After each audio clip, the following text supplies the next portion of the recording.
मैं पंडित हरिनारायण शर्मा परसाई ज्योतिर्विद पूर्व प्राचार्य सीहोर। आज मैं भगवान शिव का भैरव अवतार के बारे में वर्णन कर रहा हूँ। भगवान शिव परमानंद में हैं, उनकी लीलाएं अनंत हैं। भैरव जी भगवान शंकर के पूर्ण अवतार हैं, जिनका अवतरण ही पंचानन ब्रह्मा एवं विष्णु जी के गर्भापहरण के लिए हुआ था। इंद्र, नारद एवं देवगण उनकी स्तुति कर अपने को धन्य मानते हैं।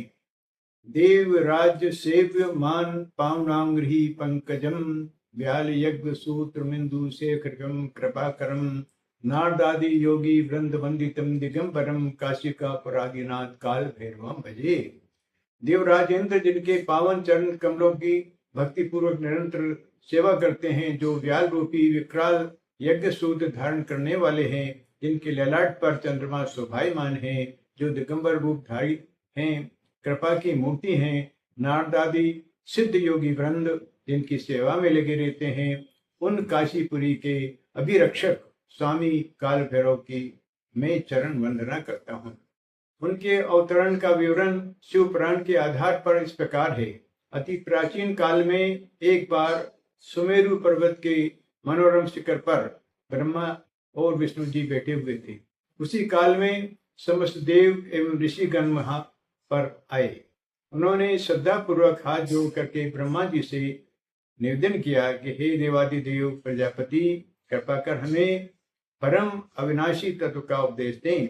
भगवान शिव की विश्व मोहिनी माया के प्रभाव से मोहग्रस्त हो ब्रह्मा जी यथार्थ तत्व बोध न कराकर आत्म प्रशंसा में प्रवृत्त हो गए। वे कहने लगे, मैं ही जगत चक्र का प्रवर्तक, संवर्तक और निवर्तक हूँ। मैं ही धाता स्वयंभू ईश्वर हूँ।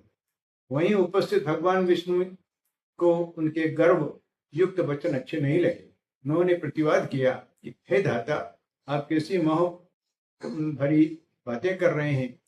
मेरी आज्ञा से ही तो आप सृष्टि कार्य में प्रवृत्त हैं।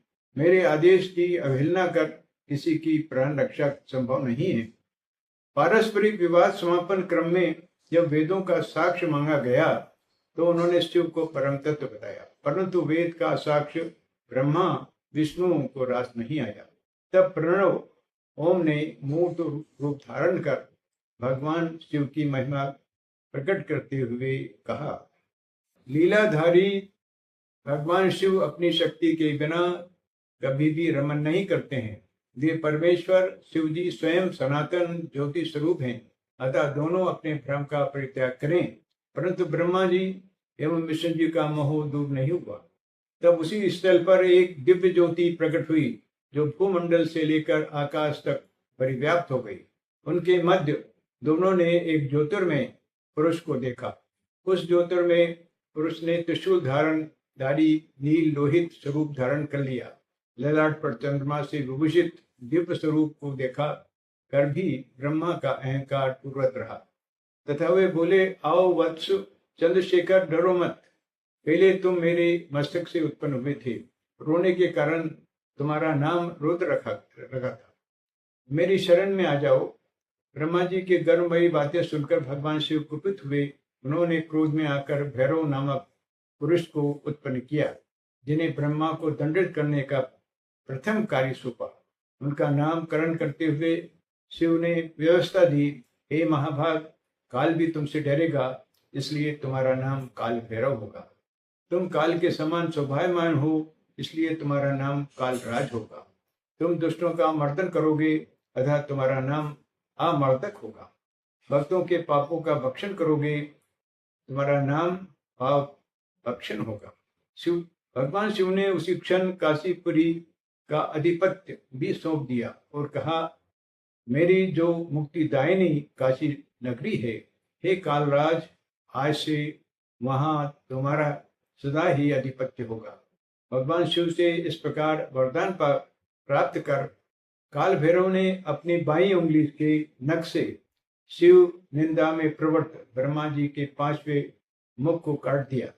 ये 5वां मुख कपाल उनके हाथ में आकर चिपक गया।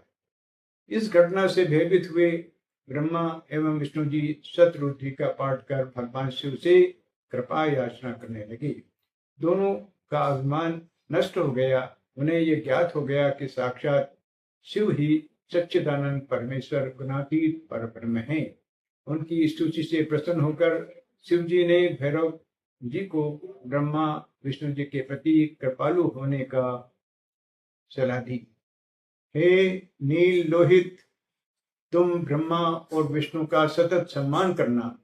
ब्रह्मा जी को दंड देने के क्रम में हे भैरव, तुम्हारे द्वारा उनको कष्ट पहुंचा है।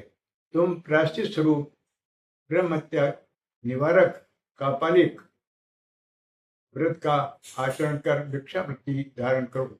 भैरव जी प्रायश्चित चरण में लीला में तत्काल प्रवृत्त हो गए। ब्रह्मत्या भी विकराल इसी रूप धारण कर उनका अनुगमन करने लगी। त्रिलोक के भ्रमण करते हुए जब भैरव वैकुंठ पहुंचे तो भगवान विष्णु ने उनका सत्कार करते हुए भगवती लक्ष्मी से उन्हें भिक्षा दिलवाई। तदंतर भिक्षाटन करते हुए भैरव जी वाराणसी पुरी के कपाल मोचन नामक तीर्थ पर पहुंचे, जहां आते ही उनके हाथ से संशक्त कपाल छूटकर गिर गया और ब्रह्म हत्या पाताल में प्रविष्ट हो गई। अपना प्रायश्चित पूरा कर वे वाराणसी पुरी का सुरक्षा दायित्व संभालने लगे। बकुट भैरव, आस भैरव, अनंत भैरव आदि उन्हें उनके विविध अंश स्वरूप हैं। वाराणसी पुरी की अष्ट दिशाओं में स्थापित अष्ट भैरवों का दर्शन आराधन अभिष्ट फलप्रद है। भैरव जी का अवतरण अघन मास की कृष्ण अष्टमी तिथि को हुआ था, अतः उक्त तिथि को उनका भक्ति भाव से पूजन किया जाता है। कृष्णाष्टम्यां तु मार्गस्य मासस्य परमेश्वर आविर्बभूव सल्लिलो भैरवात्मा सताम प्रिय। आषाढ़ मास की पूर्णिमा तिथि को भी भैरव जी का पूजन का विशेष महत्व है। पूजन में रोली, लाल चंदन, सिंदूर, तिल का तेल, सरसों का तेल, लाल वस्त्र, लाल फूल, गुड़, चूरमा, धान का लावा, ईख का रस, भुना केला, अष्टगंध लभान भैरव जी की प्रिय वस्तुएं हैं। इन्हें भक्तिभाव से समर्पित करना चाहिए। भैरव जी का स्मरण पूजन पुण्यदायक है, विपत्ति का नाशक है, कामनाओं की पूर्ति करने वाला एवं यशस्वी बनाता है।